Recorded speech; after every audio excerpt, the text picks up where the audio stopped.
Hey guys, so I ended up with 3 single cut guitars this year, which is definitely new for me because I usually have do the 80s metal thing with the super strats and stuff like that. All of these guitars happen for very unique reasons, and opportunities came across. I got 2 trade offers, which I took advantage of. So everything I get, I buy myself or I trade. No one's throwing gear at me. Trust me. No, I'm not getting anything. So everything I tell you guys is completely honest from my own standpoint. So I hope it's helpful. So let's go to the easy one. So the Zakk Wylde guitar. So these guitars were always expensive. Even when I was younger, it was Gibson Custom Shop. I think these were like 3,500, when they first came out. So I never like really went for it because I always felt like the necks were going to be like baseball bats, and it's just a little bit out of my reach. And then by the time I probably could afford one, they were even more ridiculous. There's some of them are $5,000-$6,000. So I kind of just gave up on the whole situation. But anyway, I got a good trade offer on this, and what I found really, really surprising, really I didn't know because I never played one, was the neck is like super thin. Like, well, you can see my hands are small, so you can see how thin the neck is. And so comfortable. I mean, even down to the heel. I mean, the heel, you hit the heel. But, in terms of the neck's profile, it's really thin. Guitar is amazing. Action's awesome. For that kind of high gain Zakk Wylde thing, it does it. So if you ever had any doubts, check the neck profile. This is an early serial. This is like a 126. So I don't know if they changed over time, but check that. But the one I have, super thin neck for a Les Paul. So then the other two that I really want to talk about. So I got the JP59, huge Aerosmith fan, probably the reason I play guitar. And I just wanted, like, to me, the ultimate Les Paul.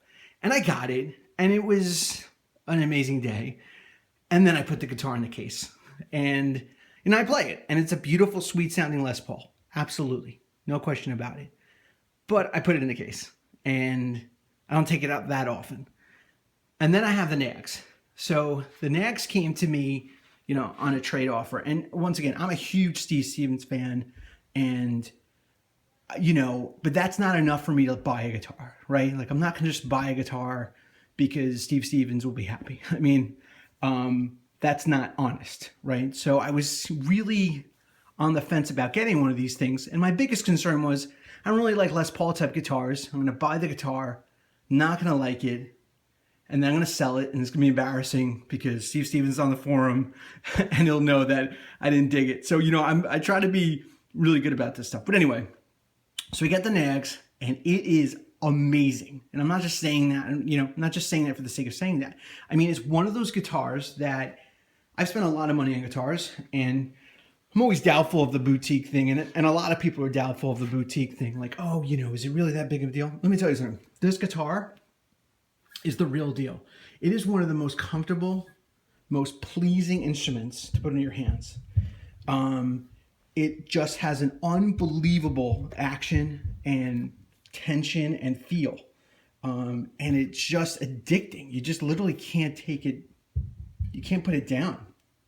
It's got these awesome ray gun pickups, and you can just see like the craftsmanship on this thing. I mean, it is perfect.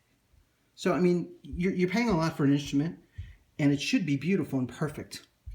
I mean, there's literally no quality control issues on this guitar. It is absolutely stunning. But it just plays amazingly. I mean, listen, you're not going to get this guitar and all of a sudden, play exactly like Steve Stevens or like Doug Rappaport.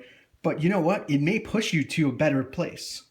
I really strongly believe that. I mean, I've definitely been playing the hell out of this thing, and feeling like just being inspired by it has made me, a better player. So definitely do not count these things out. They're totally worth the price point. If you get one in your hands, I guarantee you will dig it. So very cool, Steve Stevens, to sign the back to Rockinchippy. That's awesome. Thank you, sir. So anyway, I'm not just, saying this to say it. I was really nervous about these guitars. I waited quite some time to get one. And I actually ran to Steve Stevens at a show, and I was actually apologizing because I'm like, I'm sorry I didn't buy one yet, because I really just wasn't sure. And once again, I didn't want to sell it and kind of go through that whole thing that we all go through. So definitely check out these guitars. They're absolutely amazing. So I hope that helps. My roundup. See ya.